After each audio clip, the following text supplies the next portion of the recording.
Good morning, everyone. It's Joker, and today we are back with another slime video, and it is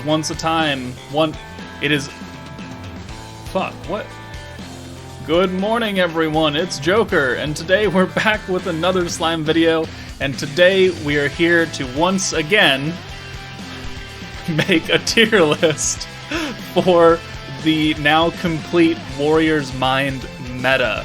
So Rimuru has come out. I have at least recorded and probably put up the showcases for Sheena, Shion, and Dino. I combined their names again. I'm so fucking up on this video. Alright, whatever. You guys love it, I know. So now it's time to rank them officially, right? I know this tier list causes many a controversy, but it is, again, my own opinion, and you're welcome to have a differing one. But I'm the one that makes the video, so I'm the one that gets the tier list on it, so deal with it. Let's start this time, though, with the free-to-play units first. So we have the free-to-play Dark Battle Shion, and she is a solid option for free-to-play units. I mean, ironically enough, our first free-to-play unit for a meta was Dark Benimaru, who was also single-target, who was also pretty decent for, what he was at the time. And I think that she has good value being an orb changer while giving extra crit damage. I just don't feel like she's quite in that tippity-top tier with Rimuru, Geld, and Isis, because her crit damage is cool and everything, but it's only 5%, and the skill costs 25 points, and it does get quite expensive very quickly. So even in most of my runs with the new team, with everything, I can only manage like 2 stacks of her before I need to use other skills that cost lots of points called orb changing. So, I guess, yeah, because it's just, I think she suffered. It had been like a 15 cost skill, and I would have been probably more okay with it, but I'm gonna put her up into A tier because, she still is giving extra crit damage to physical allies, which there's a lot of those now. And she's also buffing alt gauge on blues, which is also very good for stacking teams, and most stacking teams are blue based, so it's pretty powerful right there. And then also just the orb changing in general means that you can put her on other stacking or blue focused teams, and she'll work out pretty well. Not the best thing in the world, but definitely a very solid option. Dino is essentially Chloe, except Chloe lowered defense and Dino raised attack. Otherwise, they do the same thing. They raise your skill cap by 20 and give you 20 points, so he's gonna sit alongside Chloe. Because he's a free-to-play 4-star protector. He's not meant to change the world, he's meant to get a new player started, and ideally you already have Belzard. So he's kind of a backup situation. So yeah, I think that's a fair ranking for both of these. I don't feel like moving anybody else around here. So let's move on to the Protector, Belzard. Very, very good Protector. The first moderately generic EX Protector we've had, because Frey and Diablo have always been, you need to be on the specific force to get that extra damage bonus against whatever type of unit.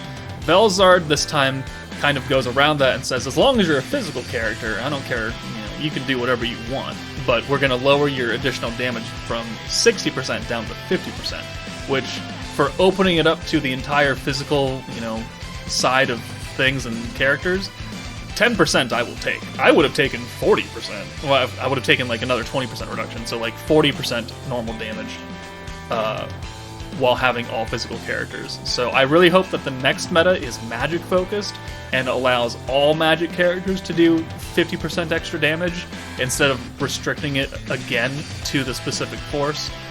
She is not quite as generic in stacking the attack as far as we're concerned, because she does do it to 2 forces, unlike, Shuna. Okay, that's the second time I've gotten an Amber Alert when I don't live in Idaho, so thanks a bunch.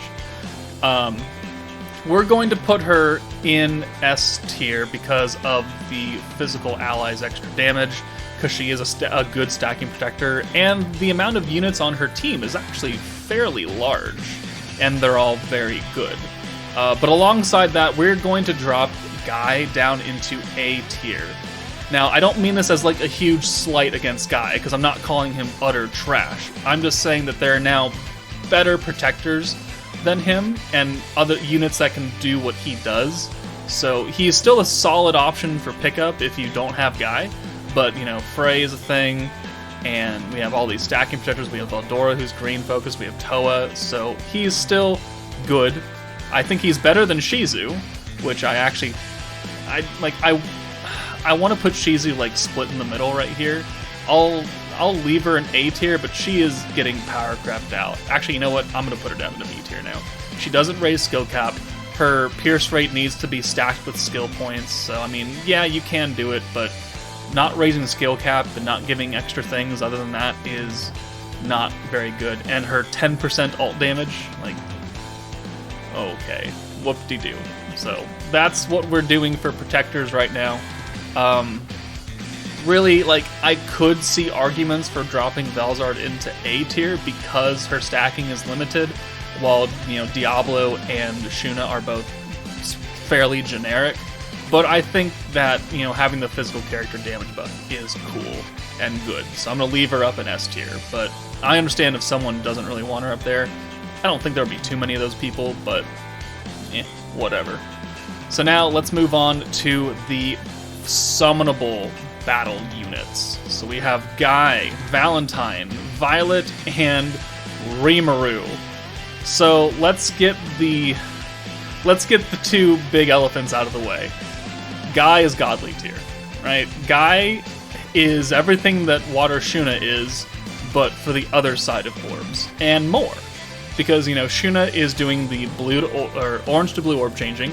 Guy is doing 2 green and 1 orange to blues, so he's got the other side covered, and a little bit of the orange. And then Shuna is also ult buffing by 70% and lowering water resistance. Now, the water resistance down doesn't really matter that much unless you're running a water team, but the 70% ult damage is good, and it's a 55 cost skill. Guy is raising ult damage by 80%, so an extra 10%, while also giving physical allies crit rate. Guaranteed crits, which is very powerful, and also, once again, trying to push the hero out. Because why bring the hero if someone's already giving crits? See, yeah, people may not have noticed that, but it was a slight push, again, on the hero to get her away from meta teams. So, can she still be used? 100%. Should you use her? It's really up to your box. But Guy is a very, very solid option. A single target, hard-hitting Earth unit is exactly what we needed, because we don't have too many Earth units up in this top tier. We have Mirin. Cool. And yeah, that's it. So, very solid pickup. He's very generic, because even if you're not physical, you're still getting 80% crit damage, and he's also orb changing. So, or ult damage, sorry. Ult damage, and he's still orb changing. So, very powerful. The crit rate is just that extra cherry on top that makes him really, really, really good. Now, Rimuru. Everybody knows my immense disappointment in Rimuru's kit when he came out, right? We all expected certain things out of him, and he did not quite deliver that. But after using him for the past, almost 4 or 5 days or so, I have slightly warmed up to him. Because no, he doesn't have a personal attack buff. It is very unfortunate. But the argument can be said that the ability to give everybody 60, 80, 90% ult gauge just with a snap of the fingers that I can't snap. Fun fact about me, in case you didn't know, I can't snap my fingers. Probably makes up for that damage difference that he himself is missing. So, would you rather have had Rimuru had a 50% attack buff on himself, and then had him with an EX ult, and then like 2 others with normal ults? Or would you rather have all of the buffs on the team as it is, but 3 EX ults? You'd probably go with the 3 EX ults, because that's going to cover that extra damage difference that we're not getting from Rimuru not having attack skill. So it is a very powerful skill, especially because EX units need so much gauge, and his skill for the hero you know, it's a good skill, right? On paper, it's a good skill. It is just highly, highly unfortunate that it costs skill points. And I know I've seen people in comments saying, I don't really care about his 15 skill cost because you have so many points to run with.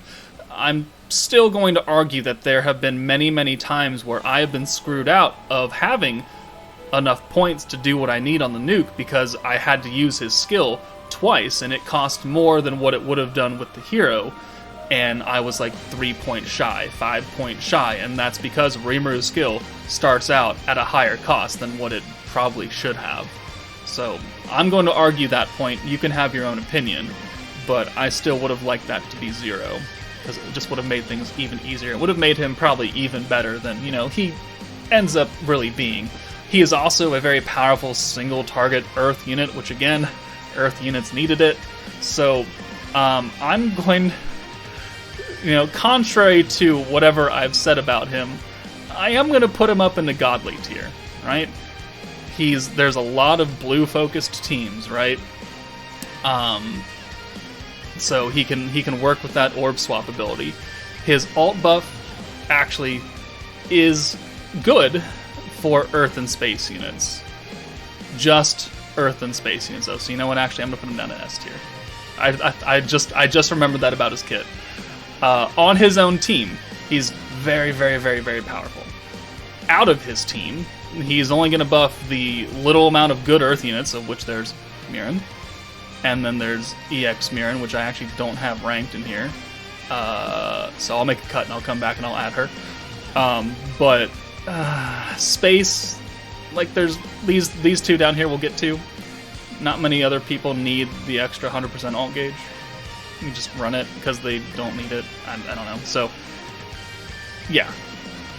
Everything I've said about Rimuru is true, but I'm going to put him in S tier because his first skill is kind of limited to that. Otherwise, it's very powerful on his own team. Just not as useful off his team. Like, Guy is useful off of this meta. Rimuru, not quite as useful off of this meta, but still a very, very powerful unit. Let's make that cut, and I'll add Mirin into this list. Alright, we're back. EX Mirin is going to go into A tier. Being an AoE EX Earth unit, again, because we don't have a lot of Earth units, triple orb changing is very powerful from 3 blues to 3 greens. Her attack lower is good on her meta because they're very defensive focused meta, and she works very well in Tower of Isis because, you know, generally I'm using an Earth team on stage 33 to farm coins, and that is an Earth team, so she fits in very well there. Outside of that, I mean, you can use her, but there's already better options for blue orb changing, like Isis, and she's free. But she's still a powerful EX unit that is quote-unquote free, because she comes off of the, you know, the normal tickets and all that, so you don't need to spend money to get her. So I'm going to put her in A tier, but Rimuru also does buff her, and she needs alt gauge, right? Because she is an EX unit. So, again, you know, Rimuru, good, could have been better, and not too useful off of the meta. So, that's why I'm not going to keep him in godly tier. Valentine, probably the least useful unit in this meta, which is unfortunate, but she is just very gimmicky. So, Valentine, you know, can give you that extra protection gauge for 70 points if you have at least one stack of protector to use. It's cool and everything, but only really works on a stacking meta where you have 70 points to just throw away and get back very quickly, and where you really need another stack of protector. Like, you're not going to bring her on like Frey's team, because cool, yeah, you got another Frey. You've already got the crit from the first Frey, so I guess you'd need it for 80 points, or for another 40 points, but you just spent 70 to use her? Nah, I'm not buying that. And then her support buff, you know, Warrior's Mind and Octagram units, the extra 50% physical attack is good, but Rimuru has 65%. And then her extra effect on that skill doesn't kick in until turn 8, which again is only built for stacking meta, which you have to be on the team to use that buff even, you know, at all. well, at least half of the buff. Because I guess you can put her on another stacking team as long as they're critting. You could take advantage of the crit resistance down, but, you know, it's a high-cost skill. You don't want to just use it for just the turn 8 effect, right? So, I'm going to put her down into A tier, and I could hear arguments for moving her lower into B tier, because she's not going to be useful outside of the meta, just like Rimuru, but at least Rimuru can buff Earth and Space in general. She's buffing her categories, and then her second skill needs to be used on a stacking team. You don't have to use Rimuru on a stacking team. He works well, but I don't know. I'm gonna put her generously into A, and then if I feel like moving her down next month, then I will, and y'all have to deal with it. But she is easily the most skippable unit of this meta, which is unfortunate because I really, really like her art design and her ult. It looks really good. Too bad that she's not all that she's cracked up to be. She's kind of like the, Actually, it happens for all the big-time anniversaries, huh? Because the first half anniversary at the very end, we got Diablo 2.0, who didn't make much sense because he's dark, and the half anniversary last year was Space, so odd. And then Grand Admiral Diablo on the anniversary came out, and he was a physical unit and an AoE unit, so he didn't really work that well underneath Protector Veldora, because he's buffing magic damage, so there's got to be at least, I guess, one oddity in the major celebrations to make it fair? I don't know, but moving on to the final unit, Violet is actually pretty good, because she's, where is she? She's Light Milim in the same kind of vein, right? Light Milim is giving a generic attack buff, lowering light resistance, and then also has that orb steal that can change all of her orbs to blue. Violet can change all of her orbs to blue. Very useful on blue-focused teams. And then she's also lowering ult resistance down by 55%, which is more than what Light Raphael does. And then she's also giving crit damage to physical allies, which you're going to run a physical team, there's a lot of good physical units, and 40% crit damage is pretty good when you combine it with, you know, Guy giving you crits, and you're giving ult resistance down, and you got maybe a physical attack buff from EX Rimuru instead of Valentine, and you're probably going to be doing a fuck ton of damage. So she can be used outside of places. She is an AoE space unit, so, I mean, you could substitute her for, like, Space Leon and Rain and Velzard, I guess. We did that during the showcase, but I think she's a solid S-tier unit with the capability of going up into Godly, depending on how I feel next month. But she's a very high S-tier unit, in my opinion. She can support almost anybody, and the orb changing makes her versatile for other blue-focused teams that also are critting, which actually there's not too many of, because I guess you could put her on, like, the water team. They're critting. Maybe. But the crit damage that she gives is going to match what Water Hinata gives herself, so she's going to give everybody else crit damage, I guess, like Shuna and Shion. Okay, cool, whatever. But she can be used there. But those are my rankings for this month. Guy, the best unit out of the entire meta by a long, big margin. So if you don't have Guy and you are looking at, like, who should I get out of this meta, like, for sure, it's Guy. Guy will help you do many, many things in this game. But let me know your thoughts on the tier list, guys. I know that it's always quite controversial, but you know what? What's the internet without a little bit of controversy? But that's it for me. Take it easy, and I'll see you all later.